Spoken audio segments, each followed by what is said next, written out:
If Baker Mayfield can play like he played against the Tennessee Titans, you will not want to play this team in the postseason.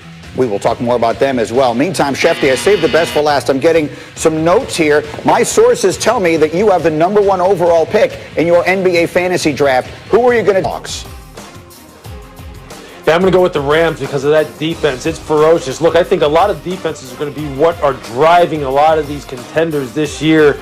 And right now, Brandon Staley, the new defensive coordinator that Sean McVay hired for 2020, is hitting it out of the park.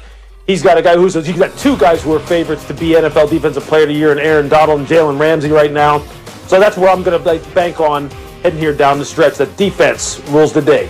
We will see the Rams tonight. Meanwhile, Neek, how about the AFC South? Titans, Colts, who you like? Man, you guys gave me the hard one. It feels like a coin toss with these teams, and the defender in me wants to go with the Colts because they have a better defense.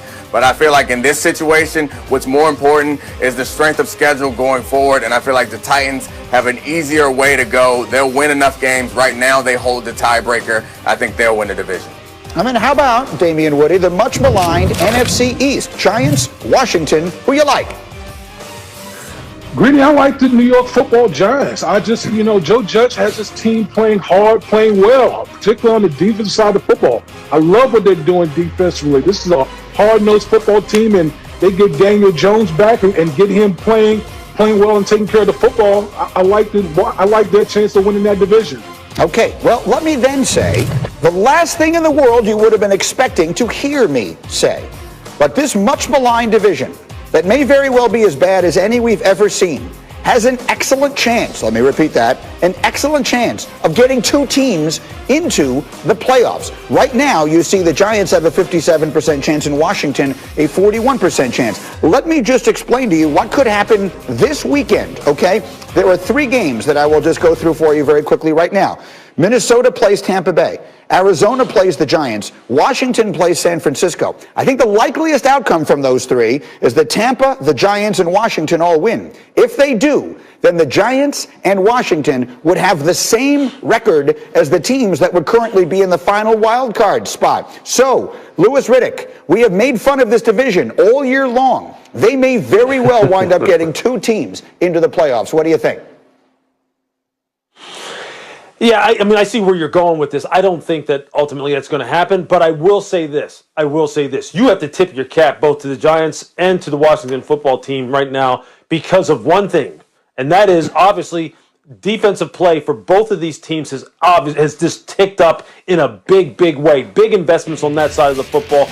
Look, the Washington football team has a bunch, just a fleet of first-rounders up front that are just terrorizing. And I mean terrorizing quarterbacks. And that's becoming a common theme when you're talking about team building throughout the NFL. The teams that have a lot of investment up front on the defensive side of the ball are just right now, they are leading the charge, and Washington is right there. You're seeing the same thing happen with the Giants as well. But here's also what I believe is, it's not necessarily a secret anymore, but I think this is what's going to be the driver for Washington. The Alex Smith factor, the way he is getting them to play right now, and the effect that he's having overall in that organization.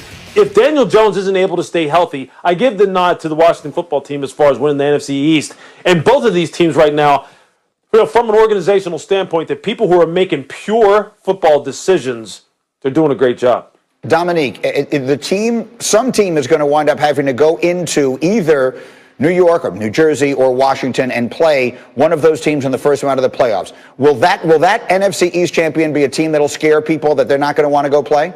No, whatever team gets to play them is going to celebrate. Like either one of them or maybe both of them. I understand that they've gotten a lot better, and you can grade them on a curve and be very happy for how they're playing now because they've gotten a lot better. But they still aren't very good football teams. They have good parts, good pieces, good units, but I don't think they're anybody that a team that has Super Bowl aspirations is going to be intimidated by in the first round of the playoffs. And that's as far as I see that division making it. They're not getting to the divisional round.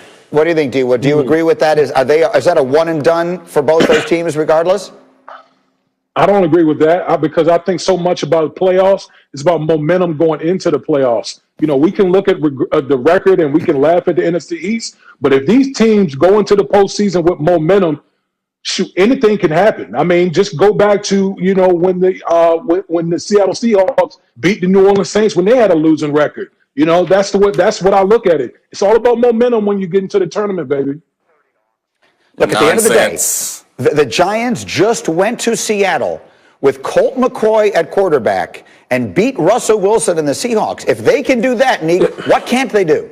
Okay, so it happened. I'm not saying, so what do you give the chances of something like that happening? Okay, you're right. There's a chance. Maybe it's a 5%, 10% chance that one of them win around. But if the analysis that we're going off of that they might win a playoff game is momentum, oh, Uncle Mo, I am not concerned. They're not going to do it again. Of course it can happen. Maybe it could happen, but it's very unlikely. Okay. I think it's a lot. I think it's a lot more. Look, I think it's even a lot more than just momentum. I think, look, Bruce Arians kind of alluded to this already. Everything right now, the playing field really has been leveled for everyone once you get in, because we know this as players too. Walking into an empty stadium road, that's something that can just deflate you. If you are not on your game, if you are not on your game mentally, I'm not even talking about the personnel part of this. If you're not on your game mentally, you're going to get run through in this playoffs. I'm just telling you, everyone right now, once you get to the postseason, you better be on it mentally even more so than anything. Otherwise, there's going to be a lot of upsets, I believe, in this postseason. Nick, I will just say this. Yeah, D-Wood, go ahead. Hey, I'm going to tell Nick right now, let a team come snoozing into the postseason and looking at the NFC East. It's if you want playoffs. to, I can Nobody's going to be snoozing. Hey, okay, I'm just telling you. Playoffs? Tell him, Woody. Tell him. I'm telling you. I have clearly lost control here. I will just finish it by saying, Neek, I smell a wager, and we'll see what happens. Let's see if we can get into all these on the clocks, because we got good ones here. Dominique, it starts with you. Carson Wentz, the starting quarterback in Philly, game 1 next season. Yes or no? Go. The one thing I would say about Carson Wentz is they should give a chance, a legitimate chance, to Hurts. Because right now, the way they're framing it and the way Doug Peterson is talking seems like they're just giving Carson Wentz a break. But it feels like they're falling into the sunk cost fallacy where they have to give a job to the guy because they paid him so much money. They should address this offseason, best man wins, because right now Carson Wentz is not the answer no matter how much you paid him. Fair enough. We will talk much more about Carson Wentz as we go forward. Meanwhile, Damien Woody, you are next. We've got a bunch of dangerous-looking teams in the AFC. Of those that don't currently lead a division, give me one you wouldn't want to play. Cleveland Browns. Cleveland Browns for me. And when you watch the Cleveland Browns, they have a really good formula. They got one of the best rushing attacks in the National Football League, two-headed monster, great offensive line play, a defense, particularly in Myles Garrett, who's one of the best defenders in the National Football League. They can get after the quarterback. If Baker Mayfield can play like he played against the Tennessee Titans, you will not want to play this team in the postseason. We will talk more about them as well. Meantime, Shefty, I saved the best for last. I'm getting some notes here. My sources tell me that you have the #1 overall pick in your NBA fantasy draft. Who are you going to take? 30 seconds, go.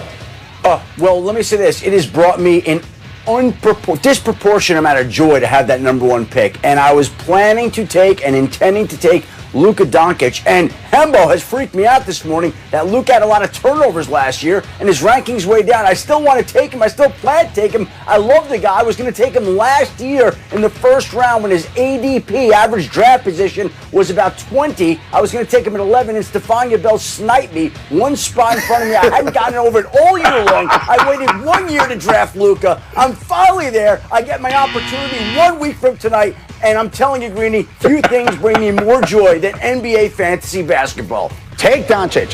Not only is he going to be a great fantasy play, he's going to be the MVP of the league this year. We'll take a short break. Coming up, big hour. Tom Brady may have pushed the Bucs to sign Antonio Brown.